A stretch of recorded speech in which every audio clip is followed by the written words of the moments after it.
Hello, hello, hello.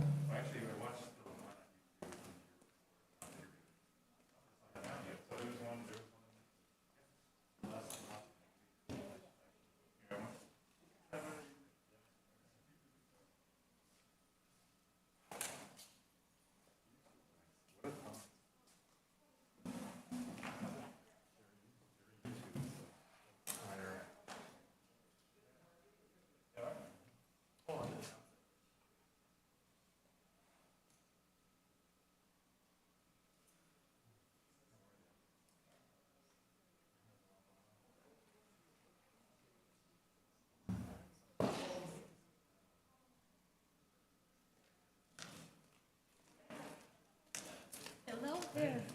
How are you? Thanks for coming, Dean.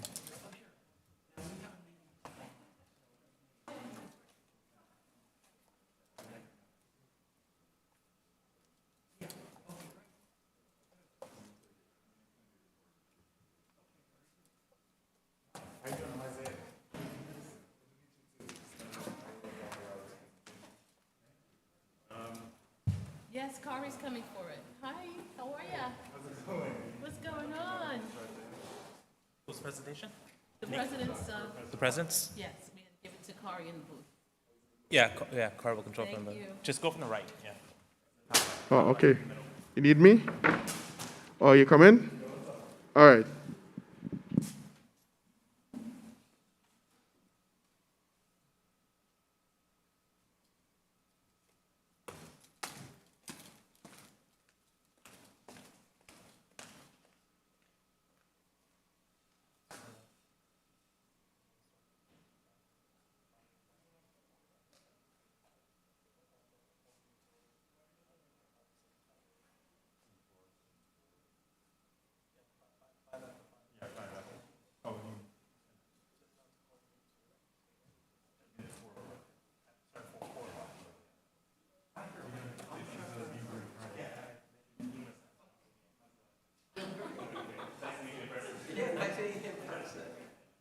All right, just wanted to say hi. Thanks for.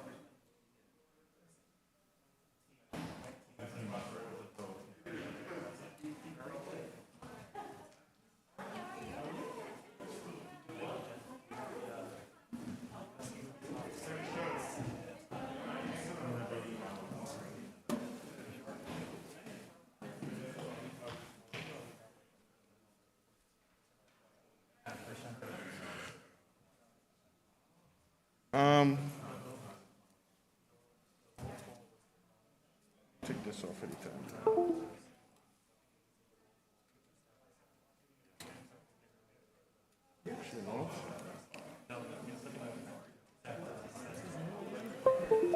Hey.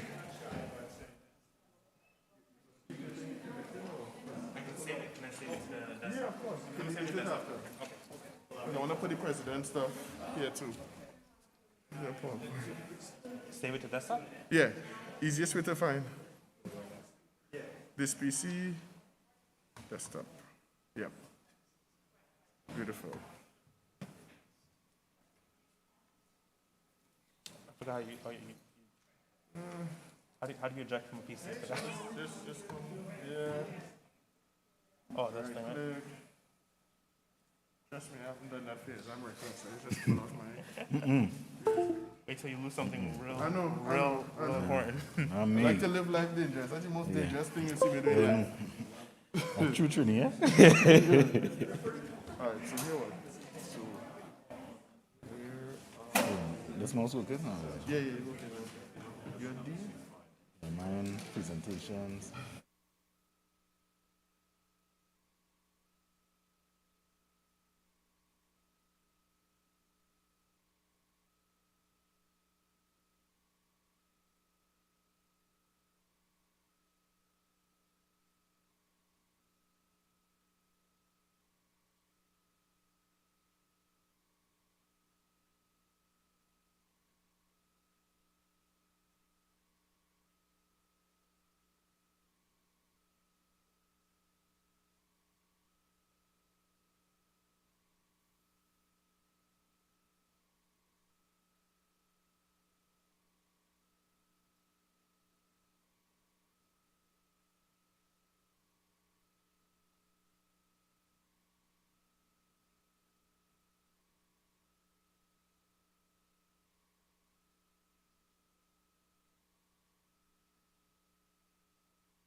Check 1 2. Check 1 2.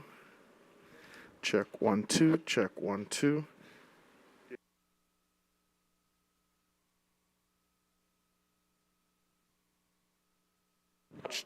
Check 1 2. Check 1 2. It's full battery. Uh-oh.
Check 1 2. Check 1 2.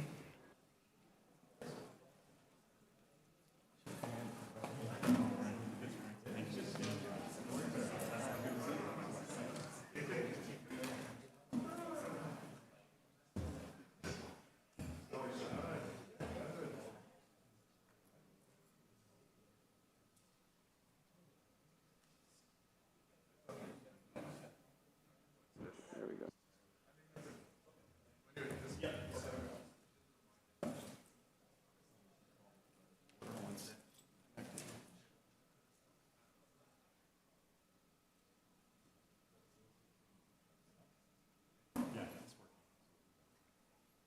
Everyone, the time is now 4:07. I'd like to call this meeting to order. We're going to take a quick roll call of who's here from the different schools and campuses. So any presiding officer, black officer elects, or secretaries And we have from the people various virtual, campuses, right? please stand up. Quick show of acknowledgement. Yeah, can't hear you. Oh, I should have let you use this. Sorry. That's fine, that's fine. All right, any presiding officers-elect, and secretaries from the different campuses and colleges, if you could please stand up, do a quick show of acknowledgement, or elected representatives as well. College of Medicine, Graduate Studies, Public Health, Nursing, thank you so much. Great.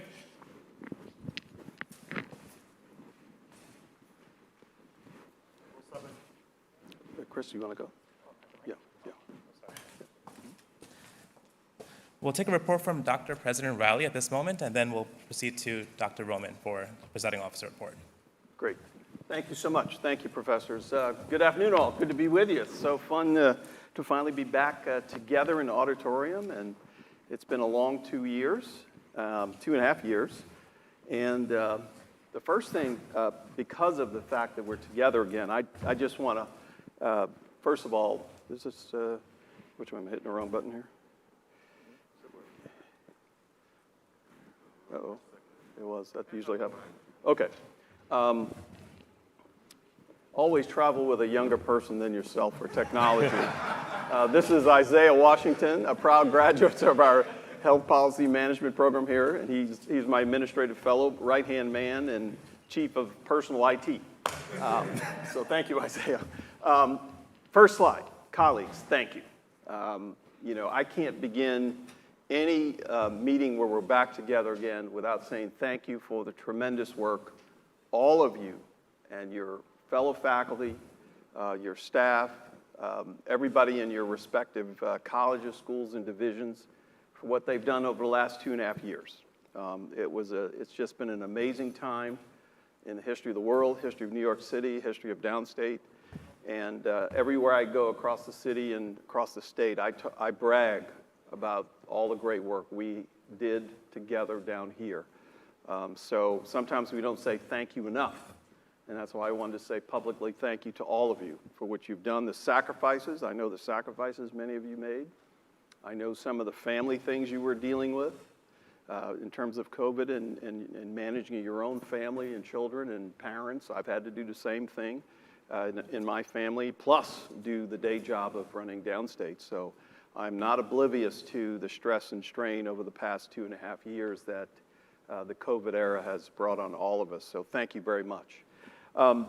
Wanted to give you an update on a few things and more importantly answer questions because this is the first time we've gotten together in a while, so I have a lot to sort of download about what we've been working on and some recognition. So Isaiah, this is what I'll run through. I'll give you an update on facilities. Ever since coming here in April 2017, I have been laser beam focused on upgrading facilities. We're sitting in a facility that was my first big project here to renovate this auditorium because of its heavy use.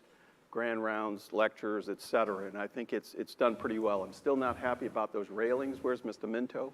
Is he here?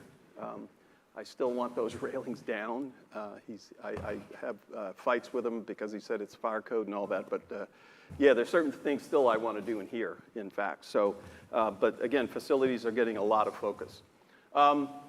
This is just a list, a partial list of some of the projects that we have underway. Or soon to be underway. And I'll just highlight a couple. For example, our CT scanners in the hospital are, I think, Pat, how old? Just very old, okay. So very old in CT scan language is greater than 10 years old, 10 to 15 years old. So, and it's what, 64 slice? And the modern sort of CT scan radiology standards, what? Yeah, we're about 50, 60% less strong of a CT scanner. So we are embarked on replacing at least one, if not two, of those CT scanners. Now, the frustration I have, colleagues, is dealing with the bureaucracy of the great state of New York in terms of procurement. It is absolutely onerous and ridiculous, and I've made the point to the chancellor and to the folks at SUNY Central. It is absolutely ridiculous that it takes 2.5 years to get a CT scanner where I know my friends in Manhattan get a CT scanner done in 6 weeks. But so this is the kind of thing that I deal with on behalf of our patients. But nonetheless, we're going to get the CT scan done. We're spending about $42 million. I'm sorry.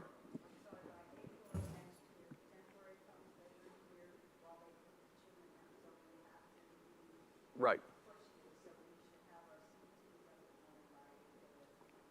Great. Dr. Winston just reminded that we have a temporary, that was one of the things I pushed the construction fund. No, get me one of those nice trailers that could be our temporary CT scanner, and that's the temporary unit that will arrive sometime after Christmas. Is that right?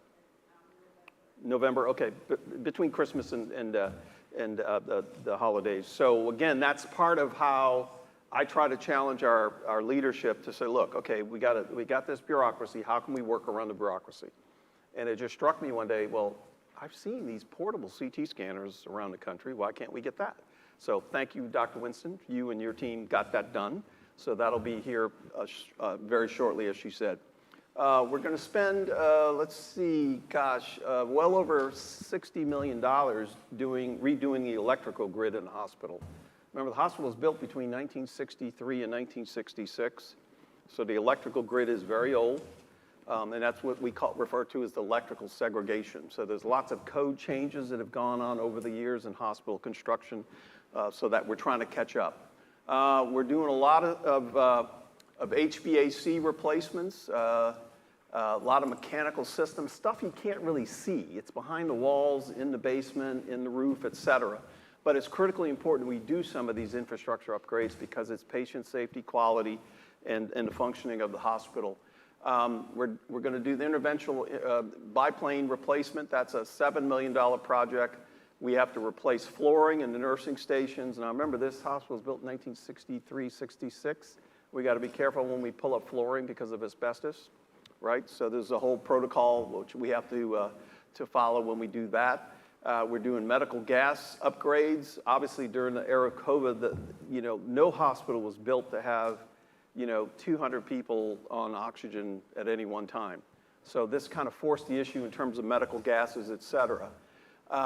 We're going to provide new patient showers in nursing station 32. That's our postpartum unit, correct? Again, modern day maternity care does not allow for a mother that delivered their baby this morning and then to be sent to the her postpartum room to be told that she has to walk down the hall to take a shower. If I had done that to my wife, I think I'd been in divorce court.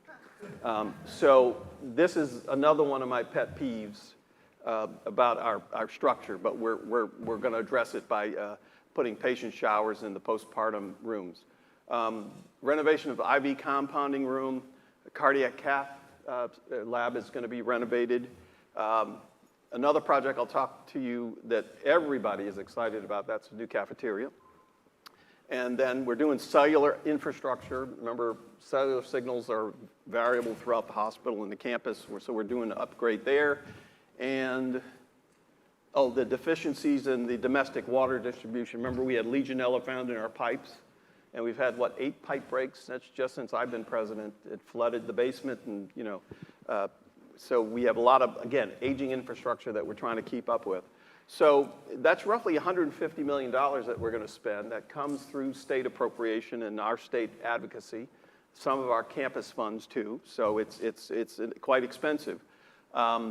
81 of it's funded, so we still have to get the funding from either the state or from the campus for the rest of the project. So rest assured that I am impatient and passionate about upgrading of facilities, and as soon as we get the money to do it, we will do so.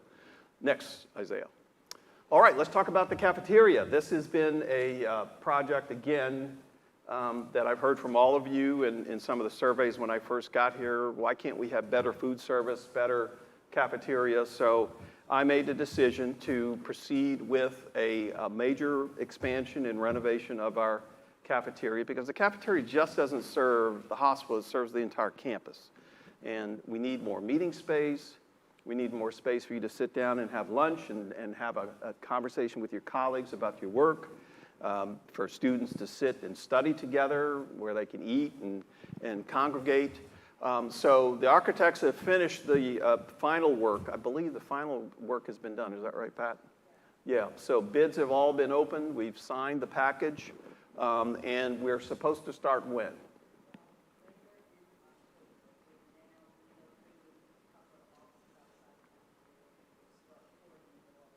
Right, so Dr. Winston just said that the cafeteria project, you'll begin to see some activity this October, this late fall. We're going to have to move things around. We're going to have to get some temporary trailers at some point to have temporary servery line. So it's sort of like trying to renovate an airplane while you're still flying it. And so it's very complicated. But let me run through some pictures. We're going to come out closer to the driveway, and that will give us a whole lot more space. One level. I tried to do 2 levels, right, Pat? I really wanted to do 2 levels, but the cost got too crazy. But the foundation is built for 2 levels. I did insist that in the future, should we want to go up, the foundation can accommodate more floors. So I kind of won that battle with the cost and the architects. So this is what we envision. So you can see it's going to have greatly expanded space. Next.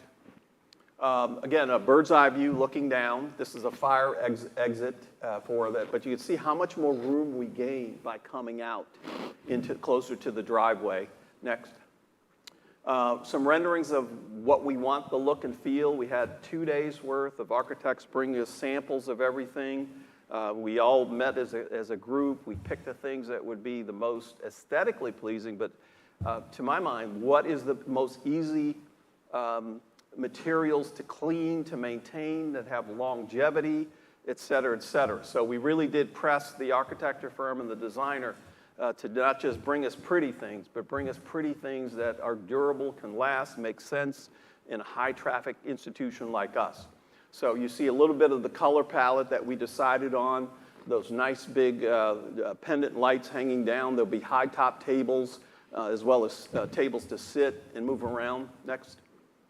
The servery area will be better, more spacious, easy to move around than our current cafeteria servery. Next. It will give it a sort of a Starbucks quality look and finish to the servery area, which I think everybody will appreciate. Next. Oh, go back. There's going to be a grab and go for if you're on call, you're writing a grant here, you don't want to wait in line. There's going to be those nice prepackaged kind of grab and go things where you can take back to your office, pop it in the microwave, or just consume it at in your lab or your desk. So again, thinking of convenience, what will improve the quality of our lives in terms of food service, we're thinking that through. Next. General layout, you see that extension really does give us some extra room to really expand. There's going to be some function rooms there. There's going to be a meeting room, sort of like a boardroom style for meetings where you can have guests, your grand round speaker. You can have a breakfast for the grand round speaker or for a lunch after in nice, smaller, much nicer settings. Next. This is sort of the furniture plan. Again, looks very clean, very modern, easy to maintain, very attractive.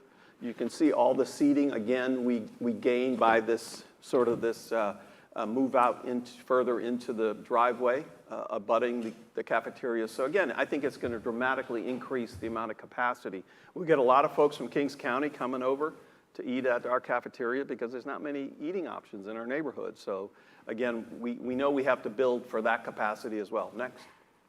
Again, the furniture plan, very nice, very clean. Love those booths. You can sit there with your colleagues, talk about your work. Students can study, et cetera, et cetera. So again, more space to collaborate and to connect. That was one of my goals in doing this project, create spaces for us all to better connect with each other. Next. This is the flexible space. In other words, during the day, it could be a dining room, but at night you can close it off, turn it into a reception area for receptions or functions or whatever. Again, really designed for maximum use both day and night. Next. You'll be able to do some classroom setups as well for seminars, small courses, lectures. Again, we designed the space to be as flexible as possible. Next. This is a nice boardroom, a nice long table, again, for certain meetings that you or your department's divisions want. This will be another option to have a nice meeting space. Next. I think is, Pat, are we having a faculty lounge in there? I don't know if that made it through the cost estimates. Yeah, so a faculty lounge is something I've also wanted to bring back. I understand in years gone by there was one somewhere over there, or where the old library was, right? Yeah.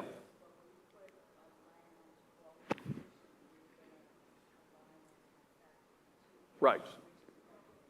Right, so again, some sort of faculty lounge is something that we were able to get into the project. Project's about $26 million, and the reason why I want to get it going is inflation. When we started it, it was $21 million, and just because of inflation over the last 2 years, it's already gotten to 26, and that's why we had to pare back my second floor, because initially the second floor would have cost us all in $24 million. But then they came back and said, well, we had the second floor where it'll be closer to 30 million. I said, no, we can't do 30 million. We can do 26. So just do the foundation for future expansion. So again, that's the way we try to value engineer major projects around here based upon the conditions. Next. All right, I want to acknowledge the key personnel. We've had a number of comings and goings since the pandemic started. This is a little small, but let me first acknowledge the retirement of John Larosa and Judy Larosa. Dr. Larosa just retired at the end of last month. I've known John Larosa back, I'm from New Orleans, so I knew him when he was chancellor at Tulane. He and my dad were dear friends. My late father was a surgeon on the clinical faculty at Tulane. He and my dad were very good friends, and Judy and my mother. Just tremendous people, and John will be missed in terms of his daily presence, but his contributions to Downstate are absolutely stellar. So I want to salute John Larosa. I want to salute Judy. When I got here, I asked Judy to assume the role of interim dean of the School of Public Health when Dr. Imperato accepted my offer to become vice president for academic affairs. Judy has been a model downstate citizen herself, a distinguished service professor, so I salute both of them. We're going to miss both of them. They're both been just terrific colleagues and friends and colleagues. I don't see Mark Stewart here. Is Mark here? Oh, there he is. Want to acknowledge Mark. Stand up. Let's acknowledge Dean Stewart for his concluding his tenure as Dean of the Graduate School.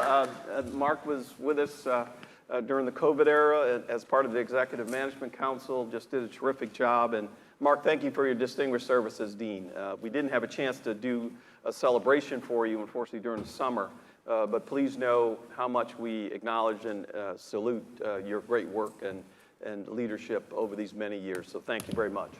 So with Mark stepping down from the deanship, we then had the issue of what do we do in the interim. And fortunately, I think a year before COVID, we were very fortunate in recruiting Dr. David Christini to Downstate from Weill Cornell.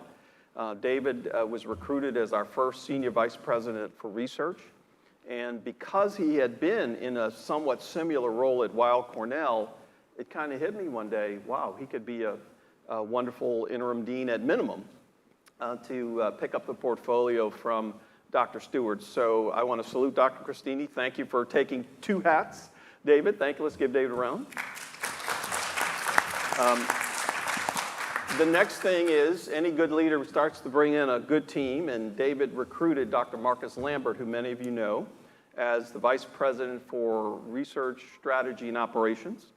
And again, from Weill Cornell. So my friends at Weill Cornell are not pleased with me, and that I've taken two of their best. But Marcus has hit the ground running, working very effectively with our School of Public Health. His academic appointment was in School of Public Health, but he is really day-to-day with David and the research team and the Research Foundation to grow the research enterprise. He's been very successful, just got a big NIH grant with Anika, and what was that, $6 million? And who else? Carla? Yeah. Yeah, so how much was that grant? That's what I thought, $6 million. So again, Marcus has been very instrumental working with all of our key leaders just in his short time here. So very pleased that Marcus has joined us. Next, we had the retirement of Lynn Reed McQueen. Lynn was our university counsel. I've had to work with two university counsels since arriving. Kevin O'Mara, who stepped down about 2.5 years ago. He was another Downstate long-termer. Kevin had been at Downstate, I think, 32 years. And he was a nurse by training who then went back to law school. He was a terrific general counsel. So when he retired, his deputy stepped up, Lynn Reed McQueen, and she served as university counsel for the last 3 years. Lynn, again, is another 35, 36-year member of the Downstate community. So again, I salute Lynn for her great work. So with Lynn, her retirement, we have appointed Will Versfeld as the interim university counsel. Will is on paternity leave. He just had his second child a couple weeks ago. So when you finally see Will, congratulate him. He now has 2 lovely daughters.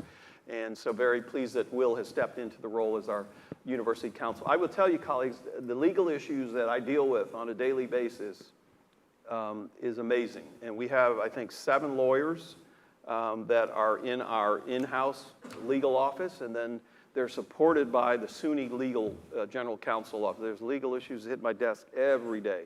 So it's always good to have great legal counsel. So Will has worked very closely as the deputy.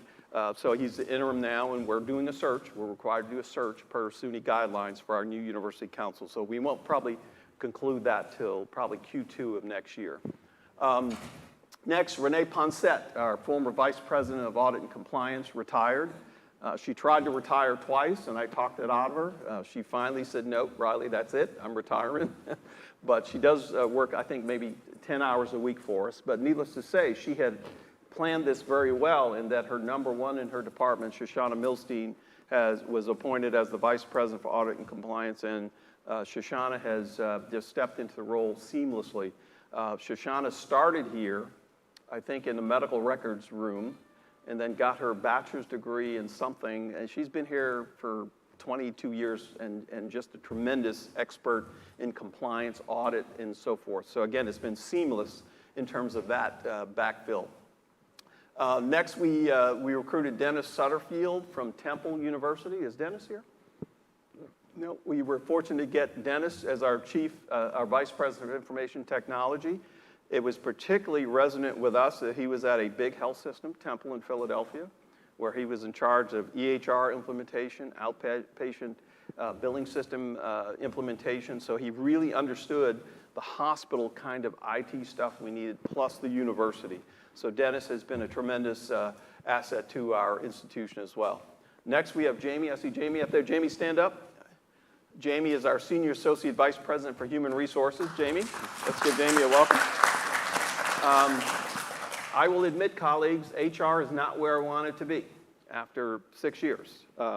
So we thought it was time for a change, and we recruited Jamie. So we're working through some of the backlog and HR issues, trying to get people hired faster when indicated. We have a new page up system, which has been talked about for many years. That's up and running, and you've got more plans for other things, I know, Jamie. So hopefully HR is a service function for the institution, and I want it to have a very strong customer service. So Jamie is ushering in some new reforms in HR. Next, we have, Carla's not here. Carla may be watching, but Carla Booten Foster, we asked her, in addition to her role in the College of Medicine, to assume the new leadership of a new Office of Institutional Equity.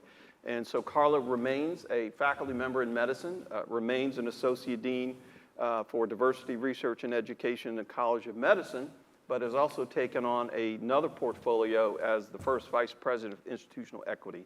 So very happy for Carla. She's a tremendous Downstate graduate who is continuing to make great contributions to our community. On the governmental affairs front, Jelani DeShong, who is our prior director of governmental affairs, many of you know, the governor took him back. I stole Jelani from then Lieutenant Governor Kathleen Hochul, and the governor called me and said, Wayne, I said, I know why you're calling, Governor. And she said, I want him back. Yes, ma'am. And so Jelani went back to work with the governor right after she was sworn in as governor. And as you know, he did make an unsuccessful run for the state assembly. But again, Jelani did great work for us. But we had to go backfill Jelani's role. And we were fortunate to attract Alicia Goodrich as our assistant vice president of government and community affairs. She had been the chief of staff to Assembly Member Richardson. So she had worked for a member of the assembly, has the relationships in Albany with the members of the Brooklyn delegation. So she's been very, very effective. And Keisha Lightbourne has taken on another role. She's Assistant Vice President for Management Operations, but we asked Keisha to step in as Interim Chief Diversity Officer working with Carla. So these are the types of administrative appointments I've made. I've been very intentional to make sure we have effective people. Oh, I forgot, is Dr. Berger here? Dr. Berger joined us right before our CEO of the hospital. Thank you, Isaiah, for reminding me. Dr. Berger and I and Chuck worked together at Baylor. So I've known Dr. Berger since, Chuck, since I think I knew him a little bit before you even, 94. So we've known David for a long time, and he's a Downstate graduate, Stony Brook graduate, and we were fortunate to recruit him back as the CEO of the hospital. So many of you, the clinicians, know Dr. Berger, very passionate about it, quality improvement and so forth. So David was a great recruit back, a Downstate product. Okay, next. All right, student affairs. This is something, again, as I go around the country. Matter of fact, I had a member of the General Assembly in here yesterday. I've had the borough president visit us. I show all elected officials this kind of information. Next. In terms of MD enrollment, many people forget.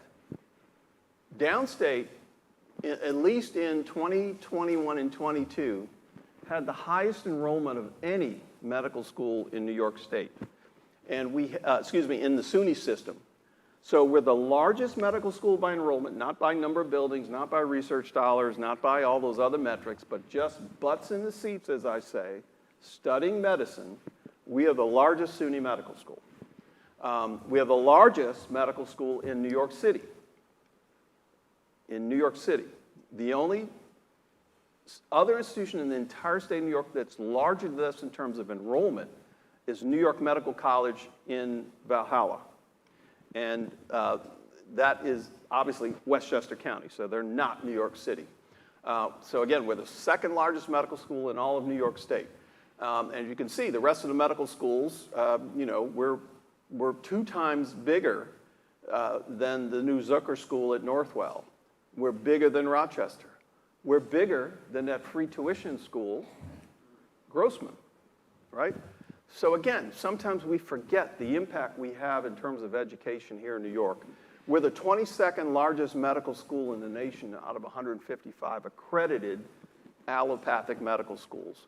So again, this is data I love to share with policymakers and with elected officials and with the governor and her people and the Department of Health. This is what we're doing for the medical workforce of New York and the nation. Next.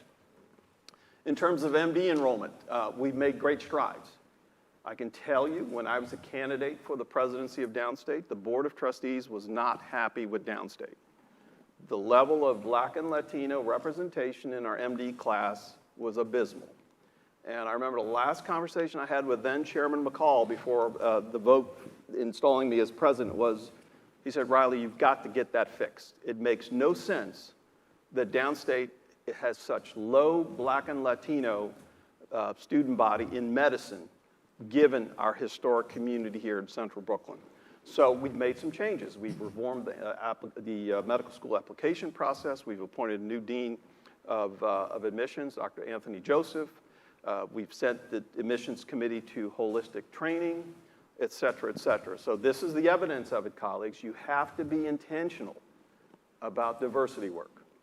Diversity work is not rocket science. It's not pathology. It's not immunology. It's not pulmonology. It's not any of the ologies. You have to be intentional about diversifying your community. And so I have been dogmatic about this. So this is the results of it. We have the highest enrollment of African American students in the SUNY system, the highest enrollment of Latino medical students in the SUNY system. So we're going to continue to build on it with Dean Brunicardi's leadership as well as his team. Next. In terms of graduates, folks who walk across the stage every year, we were #1 in 2021. We're waiting for the 2022 data. As soon as we get it from AAMC, we'll update this. But we had more MD graduates than any SUNY school and more MD graduates than New York Medical College the year before. So again, these are facts you could walk around with, colleagues. You can talk about it at picnics and barbecues and when you're in social settings. These are the facts. Everybody's got opinions, but these are the facts about what we do for medical education in New York. Next. Yeah, we did that. Go ahead. Now, in terms of applications for the entire, we're not just a medical school. That's the other thing I tell folks. And, whenever I get a chance to, hopefully many years from now, write my memoirs about my time here at Downstate, one of the proudest things I will write about is the fact that I convinced the SUNY board to make us a university, that we are a health sciences university, because we have bachelor's degrees to doctoral degrees. And again, that was another way, a stratagem, tactic in my mind to elevate our prominence within New York State and New York City, is to get us that university moniker, just like Upstate has, and to really play that up that we are a true university. And I even promised the trustees and then Chancellor Johnson, I said, trustees and Chancellor, if you grant Downstate this change in its name, I promise you I won't go out and recruit a football coach. They like that. They said, don't do that, Riley. We'll give you the university, just don't get in sports. I said, yes, ma'am. So, but again, College of Medicine, College of Nursing, School of Health Professions, School of Public Health, School of Graduate Studies. That's us. It's not just a College of Medicine. And my deans have heard me say this. This is the facts in terms of how well we do in terms of applications. You can see 5,500 applications for MD. We only accept 427. 8% of our applicants get into our MD program. That's pretty good. Nursing, we only accept 32%. School of Health Professions, 31%. Public Health. Now, this may look low, but that's not low compared to other public health programs. And we're going up, right, Dean? We recruited Dean Demisi from Rutgers. He's killing it. He and his faculty are killing it. And we're growing programs. Matter of fact, the fastest growing school in the entire institution is the School of Public Health. And that's under Dean Demisi's leadership in terms of enrollment, grants, et cetera. So salute you, Dean. Thank you for what you're doing. School of Graduate Studies, again, building upon the success with Dr. Stewart, Dean Christini, I've charged him with growing on that base as well to try to grow our graduate student ranks. So again, these are the facts, colleagues. I hope you're impressed by the facts, and when you go around to your professional meetings and in your social circles, you'll be able to say this with conviction. These are the facts about the breadth and depth of our educational offerings here at this great Downstate Health Sciences University. Next. Other things, Castle Connolly ranks Downstate MD graduates number 4 in the nation in terms of the best doctor list. So every city in the country that have this best doctor list. And so in other words, we rank 4th in terms of all medical schools and our graduates ending up on that list. The nursing school, 8th out of 49 in New York City, 38 out of the top 100 in the Mid-Atlantic region. Our medical informatics program, soon to be changed the name to what? Health informatics, right? We're changing it to health informatics, is the number 1 most affordable master's degree program in 2017, number 6 best medical informatics program in New York in 2018, number 13 top master's degrees in health informatics in 2018. Excellent program. We recruited a new director, right, Dean, recently? So again, that's a great program that I think we will continue to grow.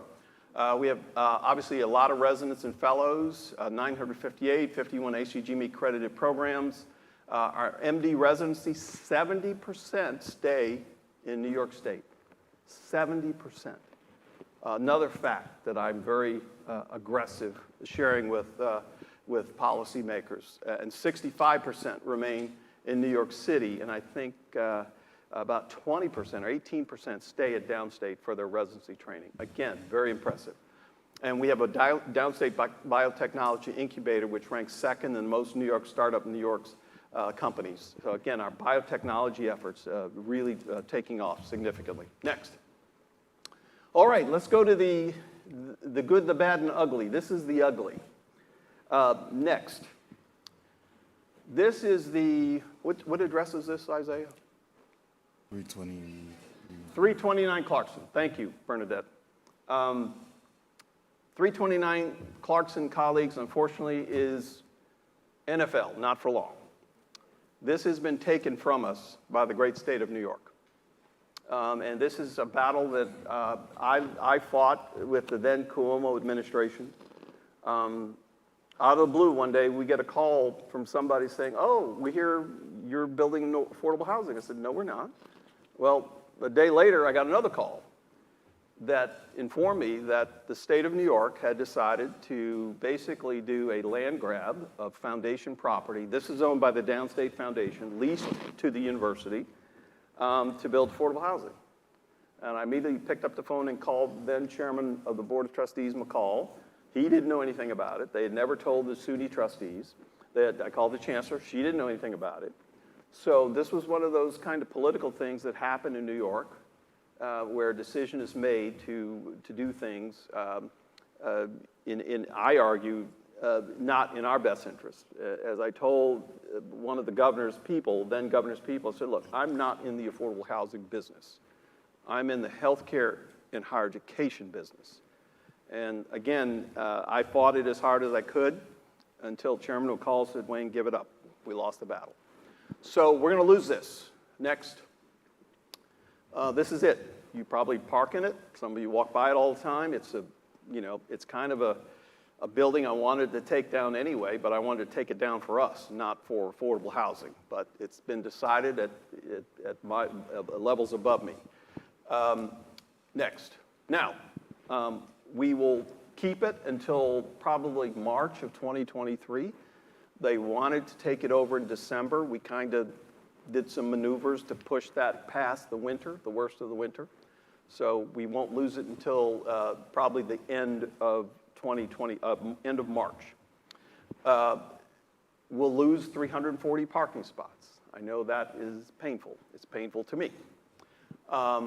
The New York Department of Housing Community Renewal, HCR as it's called, has selected a developer. The developer is called Canva. They apparently do a lot of affordable housing relationships in Brooklyn. The other thing they tried to pull over us, they tried to get out of paying the mortgage. The foundation, Downstate's foundation, owns the property, but there's still a mortgage on it. They tried to say, well, we don't have to pay the mortgage, the foundation said. I said, hell no. The foundation is not paying that mortgage. So, we successfully got the state to pay off the mortgage of $3.5 million. Now you say, well, Riley, that's great, but what does Downstate get in return? Well, this is what Chairman McCall and I negotiated. We got an appraisal on the property. It appraised at about $85 million. They kind of choked on giving us 85, but they're going to give us 78. 78 million will be transferred to SUNY. It will be parked into an account, and what we intend to do with it, and the governor's office and the Division of Budget has approved this, we're going to build a university center with that $78 million. We think it'll be where the current student center is, or it may be where the dorms are. We're still trying to figure it out. But and the old parking garage, that's another option too. So I cut the best deal I could for us, colleagues. I still don't like it because one thing I do know is God isn't making any more land, and I didn't want to give up that land. But I lost that battle, but this is the best deal I could get for us, was to get us a new university center. So more to come on that as we develop the plans and so forth. So again, not something I wanted to do, but I tried to make lemonade out of lemons on this. Next. I mentioned the Downstate Foundation. I have two hats. I'm president of Downstate, and I'm also executive vice president, chief administrative officer of the Downstate Foundation. So since coming here, I have seen every piece of property within a 4-block radius. If it comes on the market for sale, we check it out to see if it's worth buying. And so we did buy, as you know. We bought the old Esposito property. The Esposito family sold me the first piece, $12 million. I wanted the whole thing. They said, no, we only want to sell the first piece. Well, 2 years later, they came back and we were ready to sell the second piece. So I think we paid $18 million for that property. That property is very important. You walk by it as well. The old Rite Aid, we're leasing that from Rite Aid. I wanted to buy it, but they wouldn't sell it to us, so at least we have a lease to put UPD in there, University Police Department, on that corner for safety and security. Next slide. But we've been very acquisitive in getting property that's around us. So just since I've arrived, we've bought 368 Lenox. We bought 774, 778 New York Avenue, and 349, 355, 359 Lenox. We've bought 354 Clarkson, 363 Lenox Road, and 370 Lenox Road is pending. We just made an offer, right, Bernadette, for that? Yeah, we just made an offer. We think the owners are going to, so these are parcels of property within a 1 to 2 block radius of the campus. So that strategy has paid off well. We also have some other properties that are leased to the foundation, 225, leased to the university, 225 Clarkson, 750 New York Avenue, again, I just mentioned, and we have a lease on 271 Lenox Road to relocate HR, payroll, and the research foundation. So again, we're trying to broaden our footprint very thoughtfully through using the Downstate Foundation balance sheet to buy property when and where possible. Now again, because the foundation is a separate organization, the university is separate, there has to be a contract for these things. So whatever property the foundation acquires that is turned over to the university, there has to be a lease and a contract. We get audited on that. The state controller comes down and says, okay, sure, the foundation leased this to the university, where's the lease? Is the university paying the foundation the monthly payments, et cetera? So we have to have what's called an arm's length relationship. But again, this is, I think, even if it doesn't help us 5 years from now, buying this property will help us 10, 20, 30, 50 years from now. Next. Now, on the Esposito piece, we're kind of playing around with the student housing. Our student housing is very substandard. Those dorms were built in 1967. They're not air conditioned. They're still double occupancy. You know, those of you who have college-age kids and young adults, you know, at a certain point, they don't want to live with anybody, right? So we want to build better student housing, and we're calling this Lenox A and B. And so we're playing around with 100 to 145 units. 145 units. with a mixture of 2-bedroom, micro units, and so forth. So this is a foundation property, no state money involved. This will, the foundation takes out the loan to build this and then get the debt services handled through the rent roll for the students who choose to live here. So again, this is another ambitious project that the foundation is undertaking on behalf of our students. Next. Project Phoenix is another big project. Next. Again, because our hospital, as you know, is old, and you can't do much to it. And so, again, the strategy, I've tried to say, okay, look, I got these roadblocks. What can we use? How can we better use foundation assets to support our clinical operations? So after the then Governor Cuomo took that first piece of property for us, you know, I looked at that other piece of property right across the street and I said, my gosh, you know, if we don't do something with that, a governor will take it from us again. So we then did some work, and we come up with this, this project, which I dubbed Project Phoenix. And the most important thing, it will give us an improved clinical front door for our physicians and patients. It will help us to grow our outpatient and inpatient revenues. In other words, we see more patients in outpatient setting. They get referred back into the hospital for certain complex procedures, et cetera. So it'll increase our downstream inpatient revenue. It'll be a mixed-use project, so it'll have an ambulatory care center. It'll have university housing for faculty, staff, students, plus affordable housing for the community. You can't build anything in New York City without having some level of affordable housing. So it'll be mixed use. We're talking to the YMCA of Greater New York to see if they would be interested in locating a Y there. We're talking, we envision a better quality dining experience, like a Panera Bread, banking services. You know, the economic development folks in New York City and Brooklyn think this can be very catalytic to improving the retail environment of the whole neighborhood.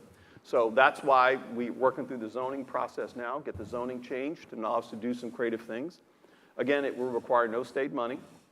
This is all done on the balance sheet of the foundation. We've selected a developer. We've selected a bond counsel. Now we're just working through the certificate of need process, which again is very slow in New York, and the zoning stuff. And hopefully we can break ground. I wanted to break ground this fall, so it'll slip, but sometime in early 2023, we hope to have groundbreaking to start phase 1 of this project, which is the ambulatory care center. Next. Just to give you a visual, we're right there in the middle. That's where Project Phoenix will be. So it's basically 2 blocks. It's right next to the sanitation truck depot. We want to get rid of that too. We're in discussions with city, and the borough president was here. I asked him for his help. He's new. He likes us. Borough President Reynoso, at a certain point, I will have a conversation with the mayor. The mayor owes me 2 things. He asked me to co-chair the New York City COVID Recovery Task Force, which I tried to say no, but he said, Doc, I need you.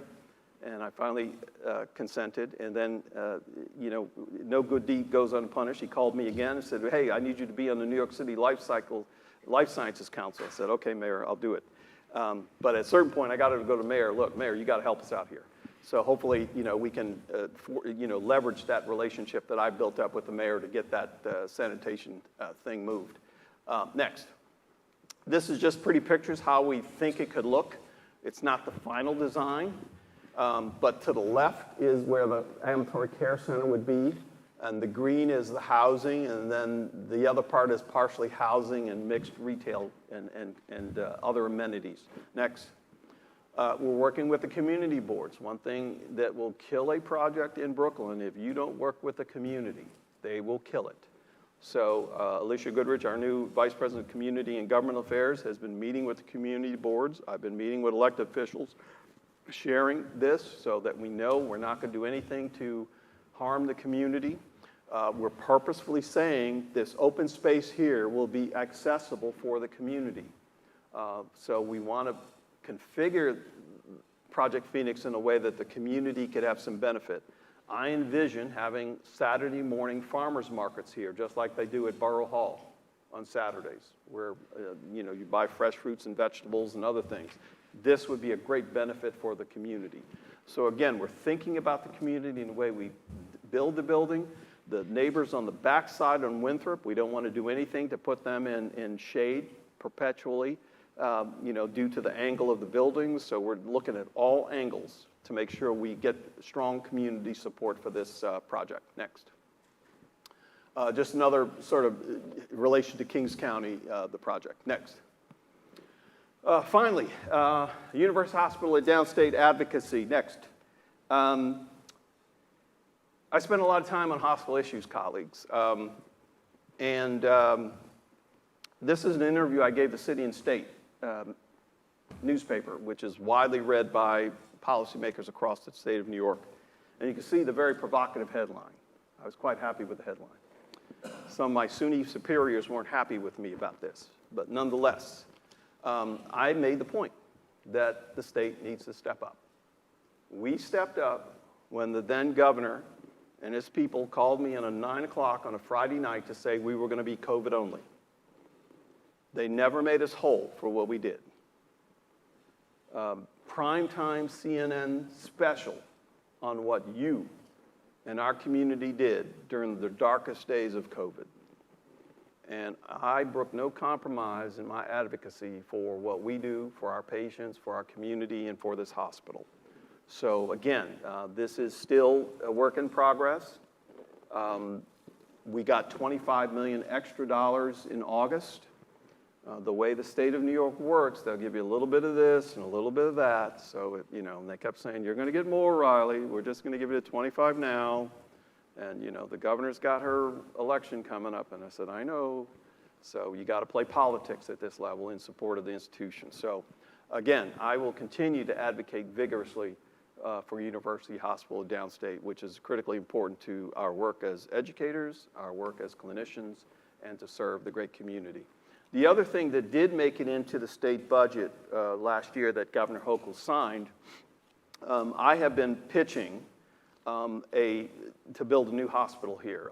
I met with the then Cuomo people 6 months after I got here, and I gave them a plan for $1 billion new hospital funded over 5 to 10 years. They said, Riley, you're crazy. That's too much money. But I've continued to keep that kind of program percolating. And one of the things that struck me about Brooklyn is 2.7 million people. And I spent 14 years in Houston, Texas, which is the third largest city in the country. Houston, Texas has 3 children's hospitals. And here we are, 2.7 million, and don't have one. And so, again, we see a little glimmer of light. In the governor's budget she signed, she committed to studying the feasibility of building a women and children's hospital at Downstate for Brooklyn. And that's the way state government works. You get it in the state budget as a study, and next thing you know, there's some money put in, So again, I think it was a tactical win to get that in the state budget, the study, building women and children's hospital here in Brooklyn. What politician, whether you're a Democrat or Republican, can be against care for women and children? So again, we're going to keep pushing that, keep using that as leverage point to try to continue to get the resources for a university hospital at Downstate. So with that, Mr. Chairman, I'll take questions.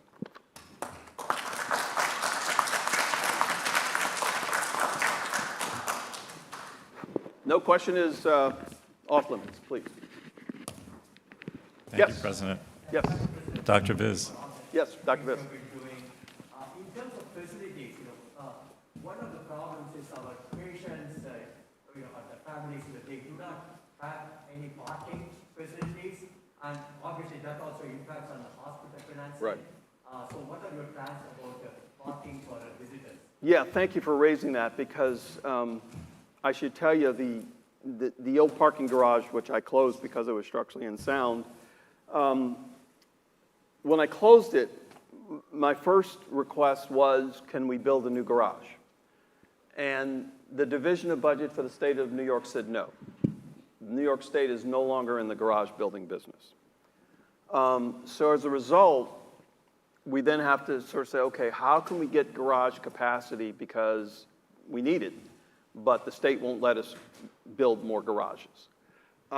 So we've negotiated with the vendor that has the contract with Kings County for some capacity over there. We're going to have to go back to them because we're losing 340 spots here. So that's one maneuver. We're looking at some other relationships within a few block radius to see if we can leverage, further parking capacity. But I will tell you, the parking situation is a problem. And again, it is the position of the state of New York to not build state garages anymore. There. Next. Marcus, is that you back there? I mentioned you earlier. Were you here? Oh, okay. I didn't have you. Dr. Marcus Lambert. Yeah, Marcus Lambert. You heard me say I'm in trouble with Cornell, right? Yeah. Yes. Hi, I was just wondering, are we still using the same vendors for the cafeteria? No. Oh, thank God. Pat, you want to handle that? No, we're going to kick that vendor out. I'm sorry to be so blunt. Pat? The vendor for the cafeteria, Sodexo.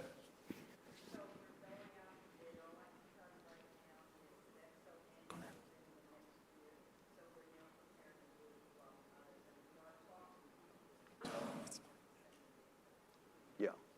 So I guess I shouldn't be so definitive, but Dr. Gwynn's not here to slap me, my chief of staff, but yes, we will have a process for a new vendor. Yes, and we want healthier food choices and more options, et cetera. Yes. And, we've leaned into Sodexo about some of their issues since I got here, right, Pat? Yes. Other questions? Yes, sir. Dr. Ferenzi, thank you.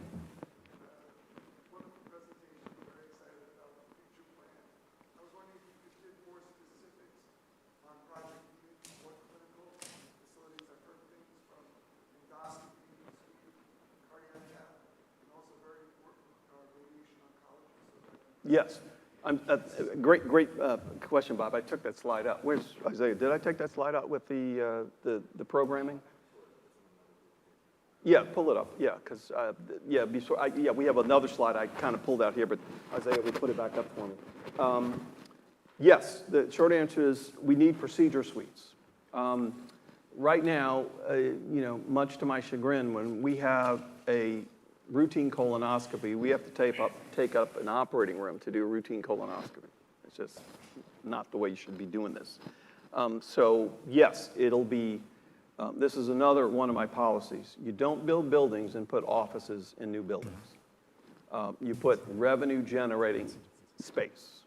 So we're going to put cardiac, cath lab, day surgery. Orthopedics wants to do more day procedures, right, Lori? Lori Donnell, our Vice President for Health Services. What else was going in there that we talked about? Cardiac cath, pulmonary, radiation oncology. Oh, Delphine, yeah. Who else? Yeah.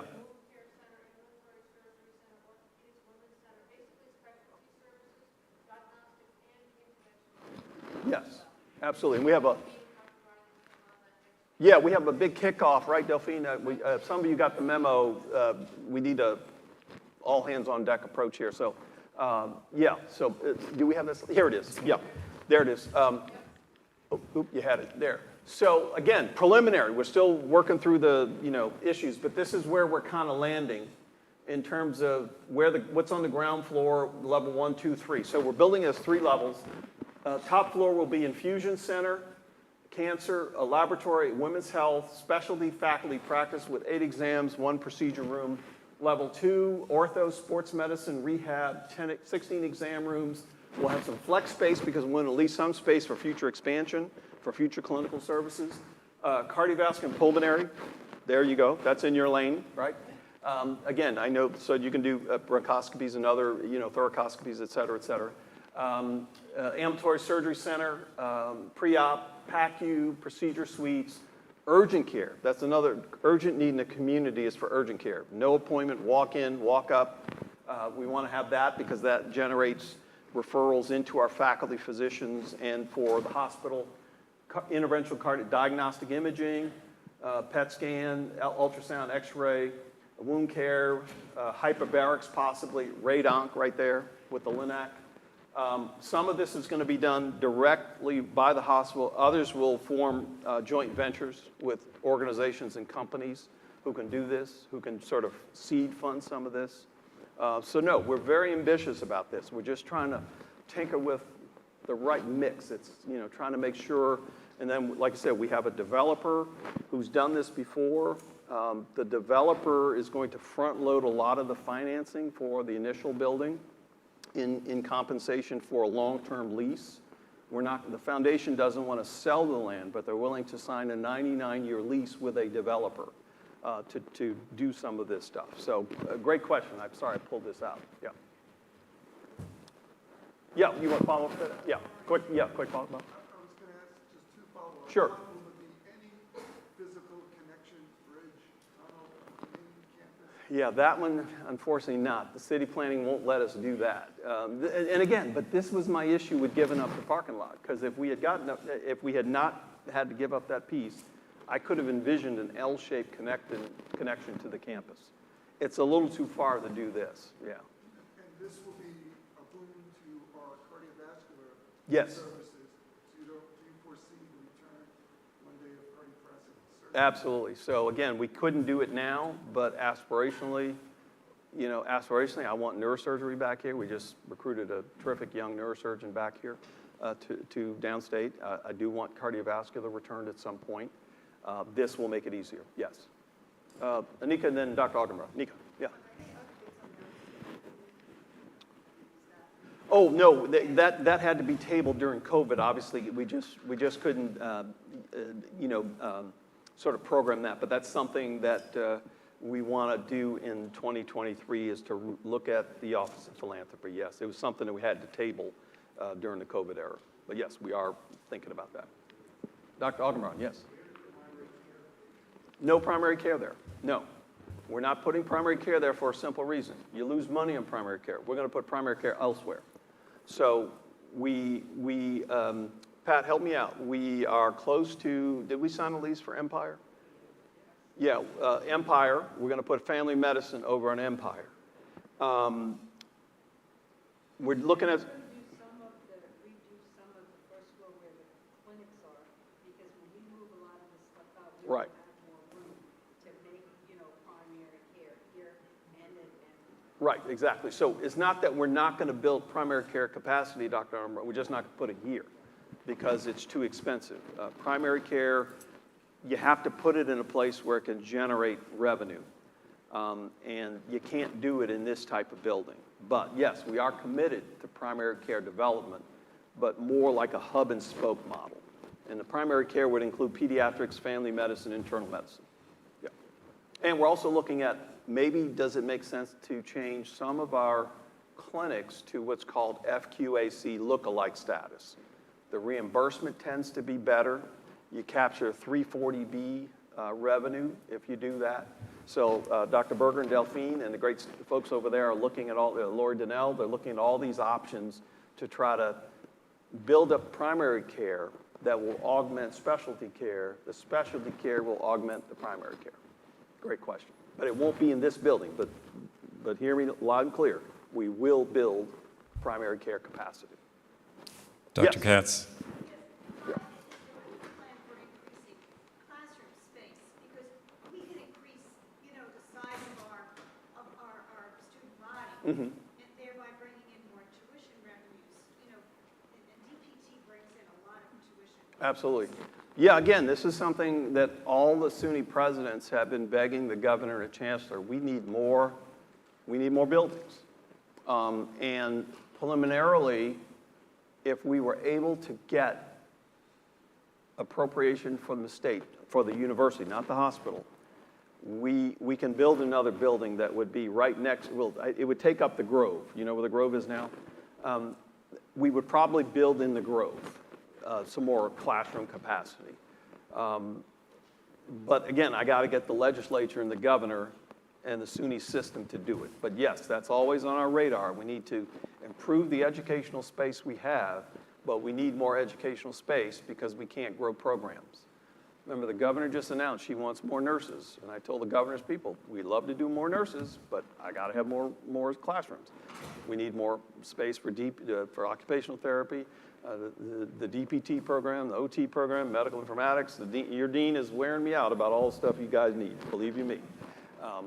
So again, as soon as we can raise the money from the state legislature, we're gonna build new capacity for education. Yep. Dr. Riley, I just want to acknowledge Yep. the individuals that are joining us on live stream. At one point, we had 123 who were tracking. Oh, excellent. Welcome, colleagues online. What's that? I said, welcome, colleagues online. Thank you. I'd also like to just request, if you're going to ask a question, just say who you are so we can repeat it, and then we can reiterate the question to the audience. For the audience, right. For the online audience. Yes.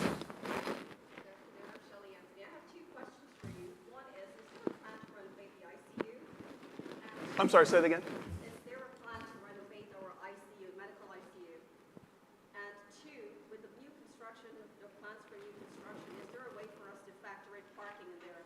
Most times when people build today, parking is factored in, whether it's Right. above or below. Is there a way for us to reorganize the plans and factor that in? We do have a lot of employees here. Yeah. Let me take the parking one because that's the most controversial and the toughest in some respects.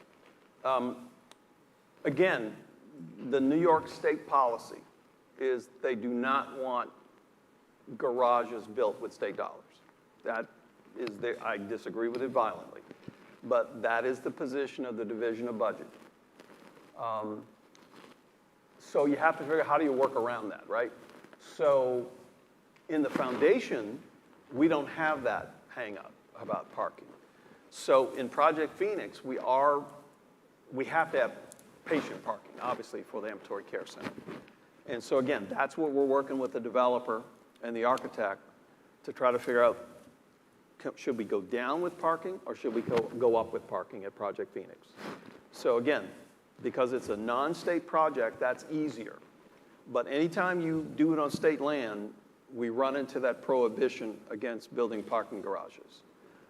So again, that's the push-pull I have over parking. But rest assured, we will have some level of parking in Project Phoenix, yes. The second question is the ICUs. And yes, the ICUs have been an issue. Quite frankly, I've never practiced in a hospital that didn't have both an SICU and a medical ICU. This was a foreign concept to me when I got here. And I asked the question, why isn't there a separate SICU? Why isn't, The second thing I asked Dr. Winston, remember, I asked she and Mr. Walsh when he was here. I've never been in an ICU that didn't have partitions. Again, being an internist, I've taken care of patients so again, that is another project that, again, we have, we want to do. We need it yesterday. And yes, we are committed to it. Pat, you want to follow up? As part of our master facility, we are in the middle of a study where we look and develop a huge ICU. And it's the ICU in that, if you're stepped down, it could be stepped down. Mm-hmm. It could be regular ICU. Dr. Ferrangi has participated, and all medicine, surgery, and everybody has participated. So we're just finishing up that study. So yes, we are planning on a renovation for the ICUs. Now, the last estimate I heard, Dr. Winston, to redo the ICU was what, 20 to 30 million? Right. 20, 30 million to redo the ICU. The little historical factoid, the whole hospital was built for 25 million. Think about that, 1963, 25 million. Now 25 million, 30 million buys your renovated ICU. So yes, we do want to improve the ICU, absolutely. I think for the sake of time, thank you, Dr. Riley. I think for the sake of time, I just want to acknowledge a couple of questions that came through the chat. Sure. Some were related to parking. There's one in particular with respect to compensation for working during COVID. So what is the plan for that? Who decides? Yeah, well, the governor has approved the healthcare worker bonus program. Jamie, help me out. Yeah. We will be getting more details this week. We're actually going to meeting with SUNY and they're going to lay out exactly who's going to get, who's entitled, what tier it is, how we're going to, how we can attest that they are performing the functions that were necessary to receive the bonus. And that should go out, I'll let you know as soon as I'm done with the meeting, but that should go out later this week or early next week with very detailed instructions. Right. Well, I'll just follow this to say, look, I've been committed to paying bonuses for, for those of us who were on the front lines of COVID, but I don't have the legal authority to do so. Only the governor has the legal authority, and as confirmed by this legislature, to grant bonuses and additional pay. So that's been the hang-up. It's just a legal authority thing. I have, when I go to the legislature over the last 2 years, I always say, hey, healthcare worker bonus is critically needed. So the governor finally signed it in this budget, and like I said, they're just working through the mechanics of how to do it and the rules. Yes. All right, President Riley, I think just for the sake of time, I think if you have more questions, just please send them to Centerwide. We're happy to be a means of communication, to facilitate a discussion, to continue a discussion. Absolutely. Well, thank you. I could keep going, but I know you got other business. But let me salute Dr. Chris Roman, your leader. Chris is a true leader. He is beloved by our students here in the College of Medicine and elsewhere for his deep commitment to our institution, to our students. So, Chris, I want to salute you on your new role as head of the presiding officer for the faculty assembly. So thank you very much. Thank you very much. Thank you. And thank you for spending time with us. I know that we usually try to stick to a tighter schedule, but it sort of occurred to me that this is the first time that we have assembled in person, I think, since before the pandemic. So this is, I think, it's sort of one of those things where you have a realization when it's happening. And so it reminds me how critically important and how precious this space is. I really feel like this is an assembly where we come together as a Downstate family. I'm very happy to see that we've had Downstate leaders here, all of us, faculty and professional staff that are coming together to have these conversations again after this pandemic. So while I start, I want to thank many, many people. So the way that we do have some orders of business, and we're trying to sort of pull ourselves together to get back into an administrative process for the assembly.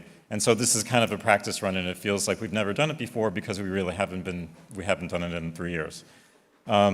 So I'll give a brief report to sort of summarize what the Centerwide has been doing. I'm hoping that everyone who's here can stay a little bit longer.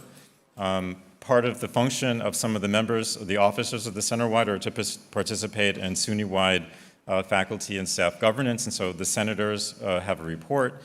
Senator Dr. Anika Daniels-Osaze will be presenting that. I will briefly, on behalf of Vikram Pakpatan, who's our secretary, present some new business slides. But as I said, this is the first time that we're reassembling, and the next time will be in the spring, so I'm counting on more of us being able to come in person. We'll still have the remote option to be as inclusive as possible. But this is just a sort of a re-beginning, so we can reestablish the relationships that sort of got a bit fragmented over the past couple of years. Okay, so why is this not responding? My fingers are too cold. Let's try that. Oh, there we go.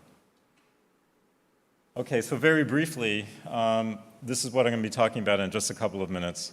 I want to emphasize the reports for the past couple of years. We actually have been convening. It's actually been a very important space for us to come together as elected leaders of our different schools and colleges. Personally, I found that incredibly invaluable during the pandemic when we were all very isolated from each other.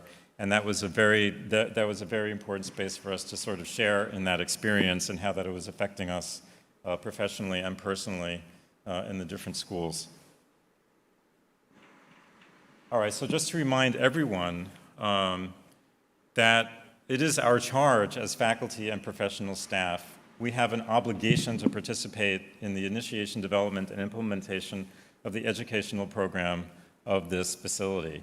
And everything impacts education. The facilities that we heard about, the clinical environments, the research laboratories, this is all education.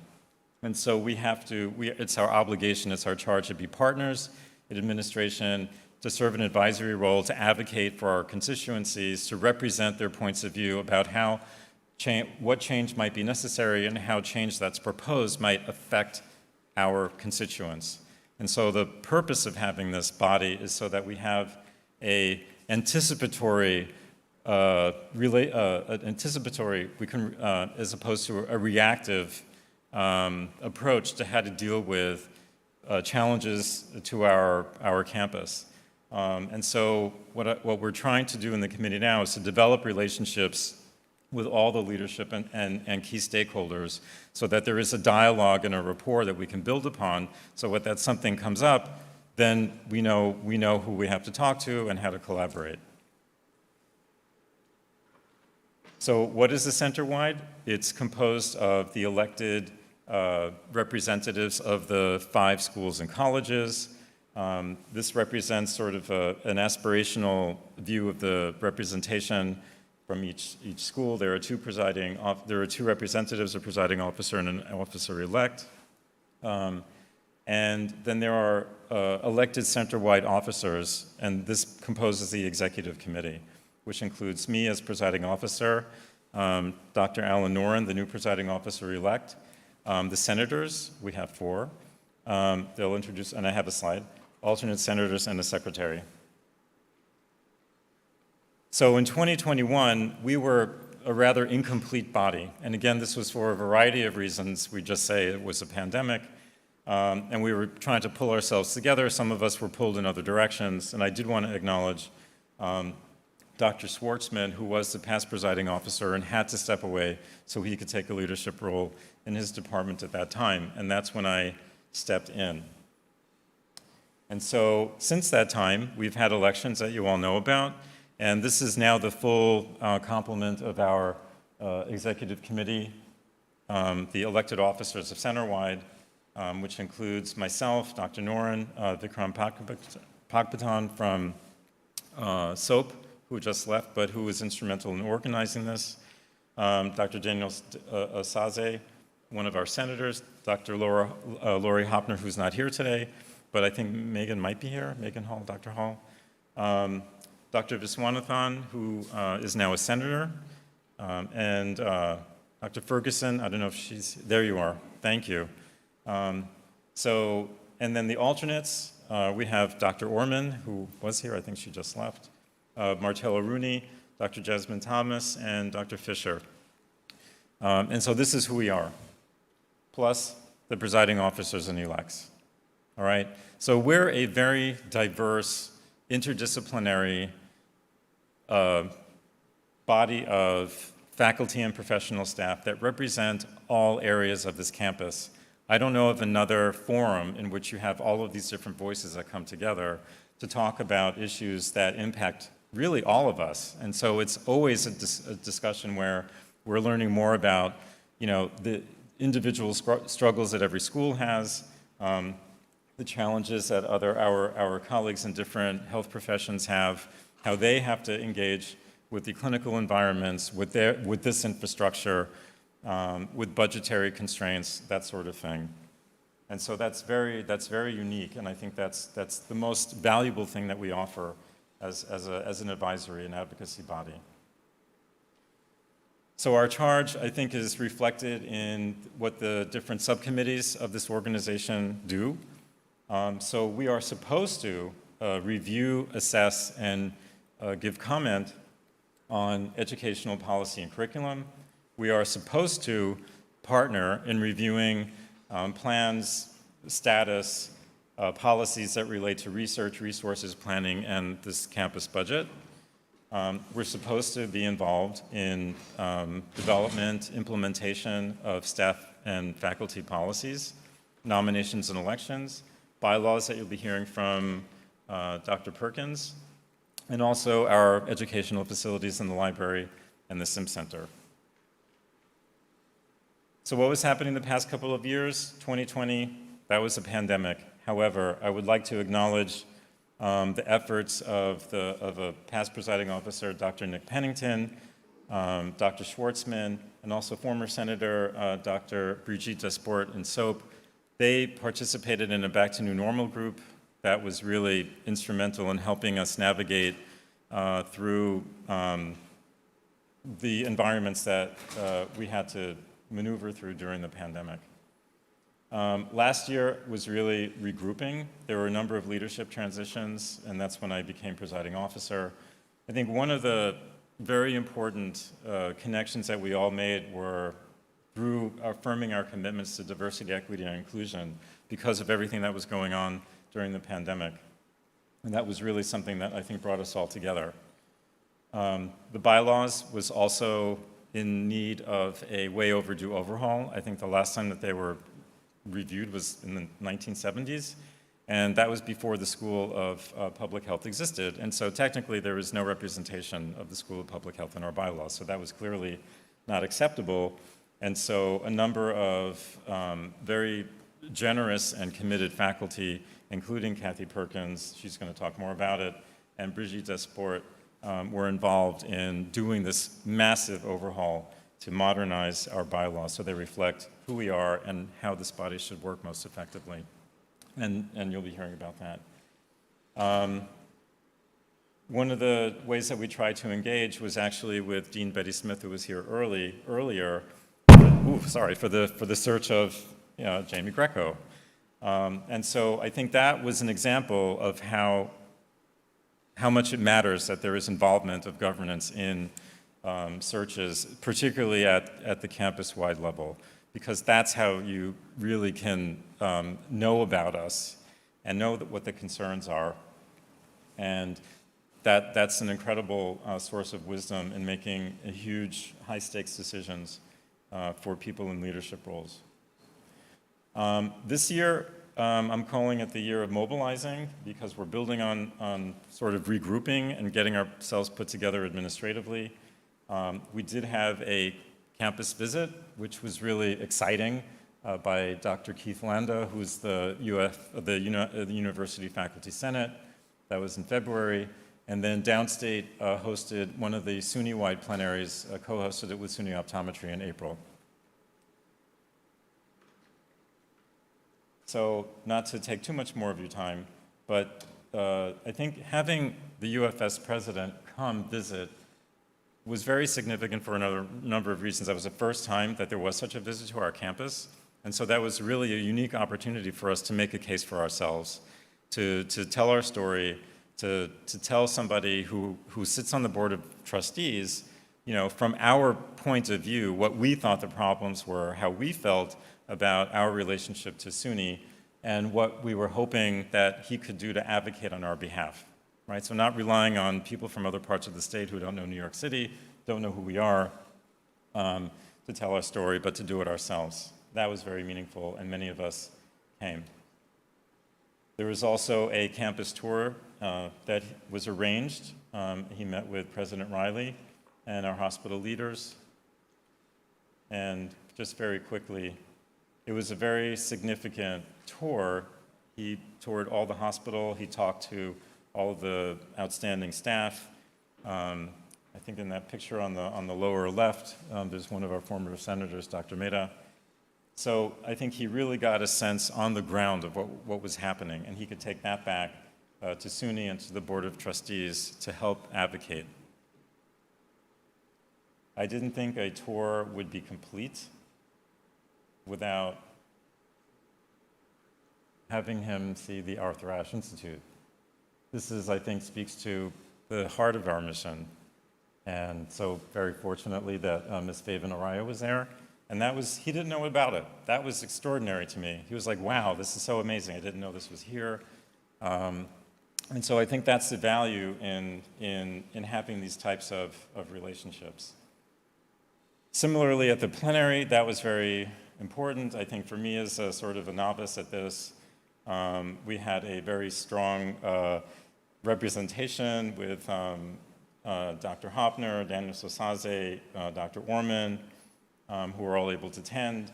And I want to also acknowledge and thank Alethea Aline, who was always behind the scenes, always organizing, making things happen. She was an alternate senator. She has an instrumental role in the functionality of this organization and inspiring the organization and holding us accountable. I am very indebted to her. And she's also the chair of communications for UFS. So I think I'm just going to pass the mic on to Senator Daniel Sosaze. I'll come back. Let's see, I don't think the secretary has this. Oh, wait, does he? He does. All right. Before I move on, I would also like to acknowledge the biomedical communications and the AV team. So that's John. Yes, thank you. John Zubrovich, Mr. Usanov Luke, Chris Beligeau, and Mr. Keaton for the website work, for organizing the live stream. We'll get the hang of it next time. Okay, so this is our secretary, who also does amazing behind-the-scenes work.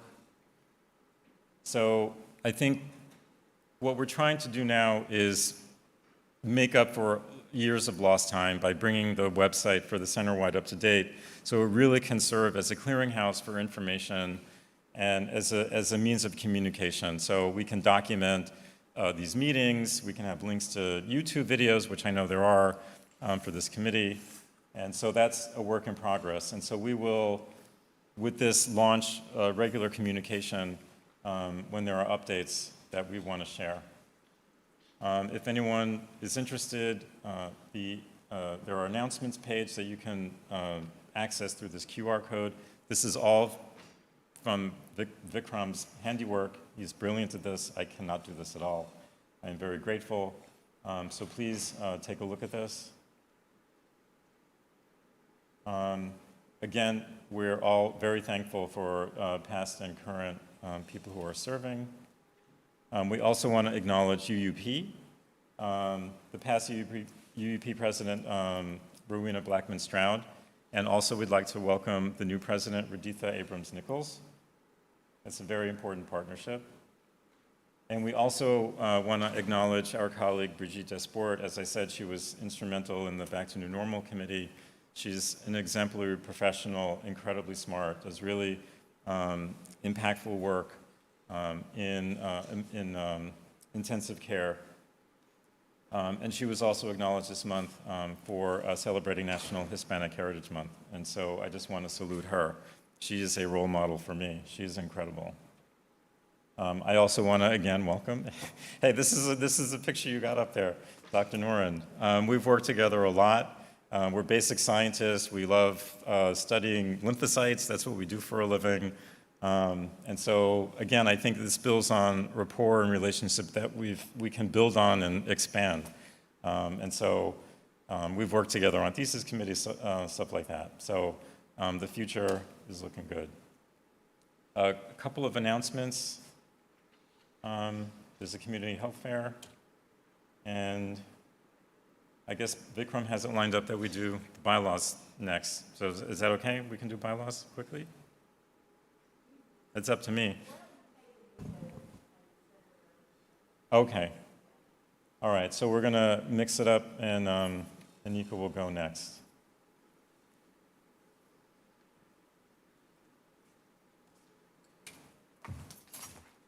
Thank you, Chris. Welcome, everyone, both in person and online. It's actually great to see people in person again.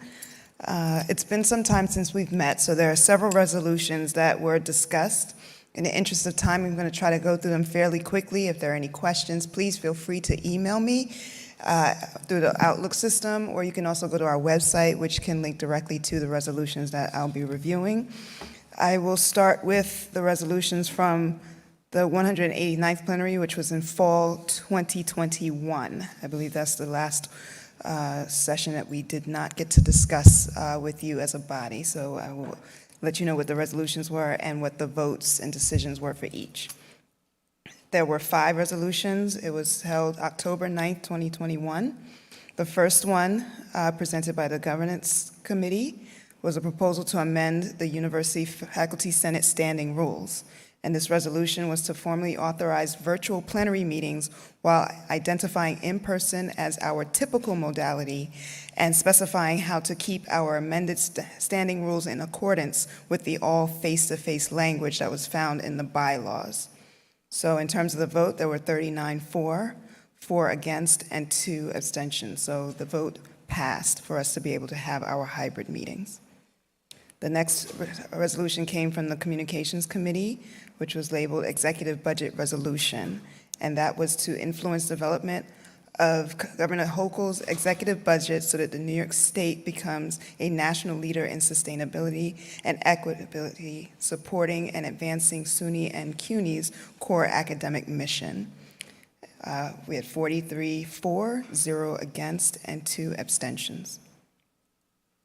Then the next one was a telecommunications policy that was brought to us by our operating committee, and that was to urge Chancellor Malatras at the time when he was chancellor, and the unions to work with the Governor's Office of Equal Rights to extend employer rights, and to extend and make permanent SUNY's telecommuting policy with an emphasis on flexibility and productivity while drawing on stakeholder input. We had 27 for, 13 against, and 2 abstentions. So that passed. We had the undergraduate committee bring a resolution about contact hours in applied learning.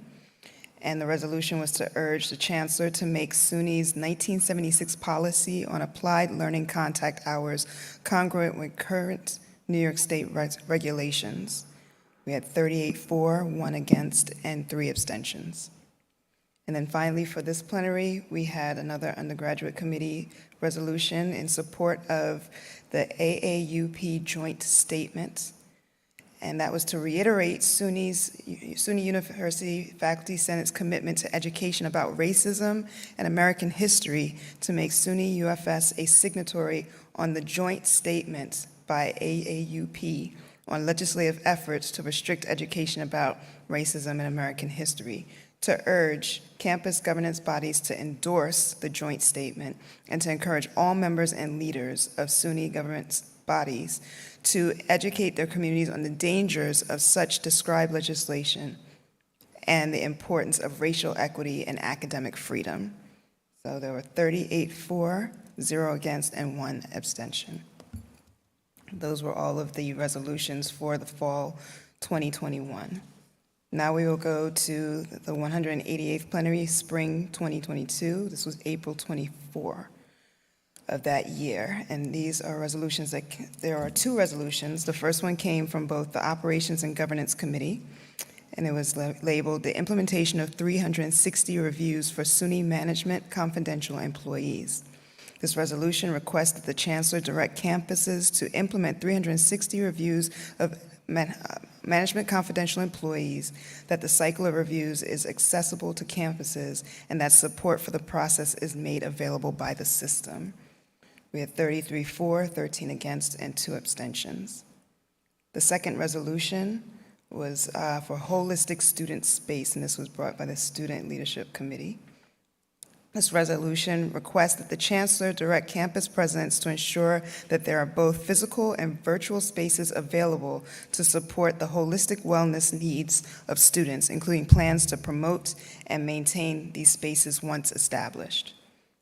41 for, 5 against, 3 abstentions. And those were all of the resolutions for spring 2021, which brings us to the final ones that I will discuss, and that's spring of 2022. This was held in Tarrytown and co-hosted by our institution along with the School of Optometry. The first resolution brought and there were 4 resolutions. The first one brought by the Health Science Center Committee. Successful implementation of SUNY health, wellness, and well-being infrastructure and leadership architecture. This resolution was to expand wellness services for students and employees, appoint the vice chancellor position, provide guidance for the work of the office, and fund related campus positions. We had 39 for and 2 against. Then we had the Operations Committee present a resolution on the cost of administration study. This was to establish a comprehensive study of the structure and cost of administration within SUNY and its campuses. We had 37 for and 3 against. The next resolution was brought by the Executive Committee, and it was the recognition of service to the University Faculty Senate by Vice Provost and Vice Chancellor for Academic Affairs Elizabeth Brings-Jord. This was to recognize Vice Provost Brings-Jord's past work and wish her a wonderful retirement. 42 for, 0 against. Finally, we have Upstate, which brought a resolution updating, revising, and clarifying the State University of New York Guide to Presidential Searches at State-Operated Institutions. This resolution was to clarify faculty composition, the role of campus chief diversity officers, representational searches, and other matters in relation to presidential searches. We had 29 for and 8 against. Now, for our winter plenary for January 2022, we did have 2 others. I apologize for leaving those out. The Equity, Inclusion, and Diversity Committee, along with the Operations Committee, brought forth an advancement of historically underrepresented faculty, and this was to raise awareness and make recommendations for specific inequities in hiring, mentoring, and evaluating historically underrepresented faculty. 43 for, 2 against, and 1 abstention. And the last resolution was from the Equity, Inclusion, and Diversity Committee, successful implementation of the SUNY General Education category, Diversity, Equity, Inclusion, and Social Justice. So this was to ensure appropriate support and professional development is available for instructors who are teaching courses in this category, as well as to ensure the institutions that hire faculty do so as well. So this is 41 for, 1 against, 3 abstentions. So those are all of the resolutions that were discussed during the past few plenaries. I urge you to consider bringing resolutions from our institution. All universities have the right to bring resolutions to the table. If there's anything that you think needs to be discussed and brought to the University Faculty Senate overall, please bring it to your campus governance leader, Dr. Roman, and he will bring it to the executive body so that we can formulate the resolution and discuss it on behalf of SUNY Downstate.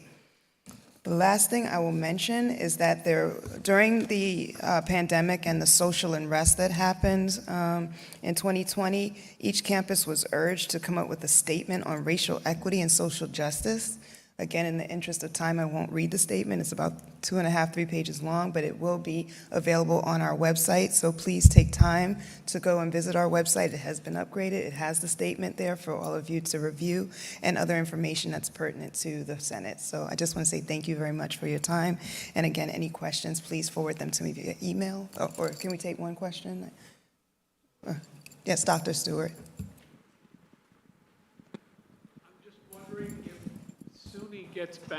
I'm wondering if SUNY gets back to the Faculty Senate to say, we received your resolution and we did the following things, so that you have a sense that these things actually achieve what you asked for them to achieve.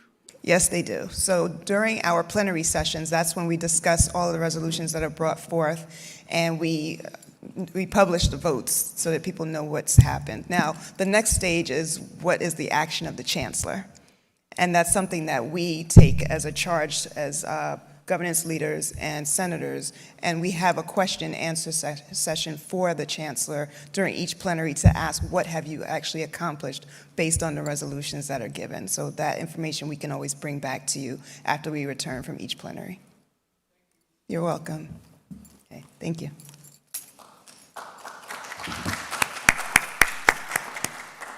Thank you, Senator Daniel Sasase. I'm just checking the live stream to see, you always have to be prepared to multitask. We'll know better next time. Yes, I mean, just to reiterate, I think, we have to have, I think it would be a good idea to provide examples of resolutions. I know that we made one link to a SUNY-wide resolution that was the outcome of a local resolution. So that's in the archives under 2018. So that it's not all the way to what happens, but at least it says that something that's developed locally can be brought to the SUNY-wide Senate and then turn into a resolution that becomes SUNY-wide. That's very important. Oh, and I also wanted to acknowledge Sean Nurse in Biomed because he's been spending the most time upgrading our website. All right, so can I now call Dr. Perkins? Thank you.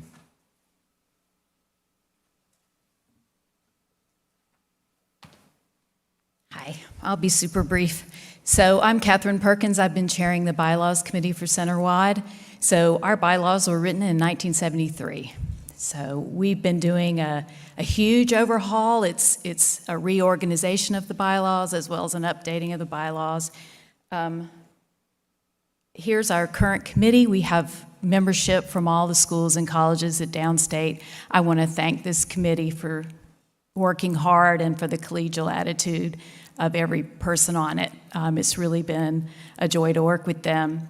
We have a final document that includes commentary comparing the new bylaws to the old. We've sent that out to the Centerwide Executive Committee and to the executive committees of all the schools and colleges. So they have that document and they've been giving us feedback, which we appreciate. Here's our procedure for how this goes. So we're on line 1 now. We're getting this feedback. This phase is almost over. If you have feedback for me, you need to get it to me within the next couple of weeks. And the committee will make a few edits and additions in response to that feedback. Then the Centerwide Executive Committee will vote to approve that language. Then that text is going to be sent to all of you, all the faculty and staff of Downstate, along with the commentary and the old bylaws to compare. Then the current bylaws say that we have to have a Centerwide assembly like this assembly today. So we'll have to have a special assembly meeting that will happen in November, probably, and we'll be able to discuss the changes. And then we're going to have the vote. And our goal is to have that vote before the end of 2022. And a 2/3 majority of those voting is required to approve the new bylaws. If you yourself want a copy of that document, just email me, Catherine Perkins, or you can contact your executive committee of your school or college who also has that document. Thanks very much.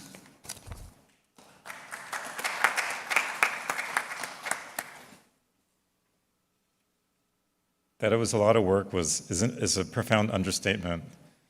I have to say that's one of the most impressive pieces of sort of scholarly work on bylaws. I mean, I never thought it would be interesting, but somehow you made it interesting.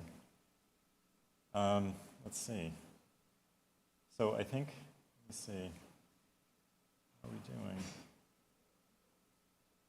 That's the last slide here. So I'm going to go back to the, this was actually our order of business.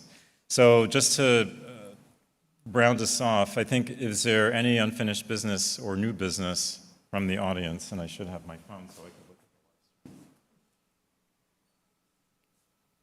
It doesn't look like there is. You know, I think the bylaws are not finished. You know, I think historically I was reminded that the presiding officers also used to give a report. But I think because it's so packed, there may not be enough time. But maybe that's something we can consider for future meetings. And I think with that, can we call to, are there closing comments? New officers, anybody? Can wrap it up. Just do this, all the bylaws ask for a report from the chancellor. Has it ever happened? Right, so I actually wrote the chancellor. I wrote the chancellor's assistant. And I guess, so it was, so what I was able to sort of get was that our campus is going through a sort of a standard, like 5-year review of President Riley. And so that's what happens. And so this is prescribed, or it's described in like the middle states. I think that has the best articulation of how this process happens.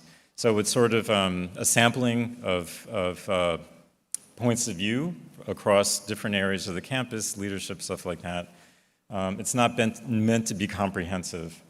So that's really all that they had to say, and to send well wishes. So that was really what I could say from the chancellor. She was very supportive. I was what?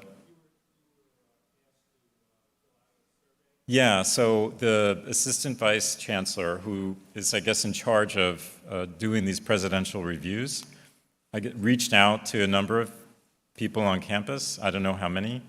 I'm guessing less than 100, probably 50 or something like that. And it was supposed to be from students, faculty, staff. And so I got one of these emails as presiding officer. And so subsequently they were saying, oh, it'd be great if we had more feedback from governance, and that's when I sent out the request to you. All right, so can we call to adjourn? Yes? Thank you all for being here. Thank you everybody in the live stream.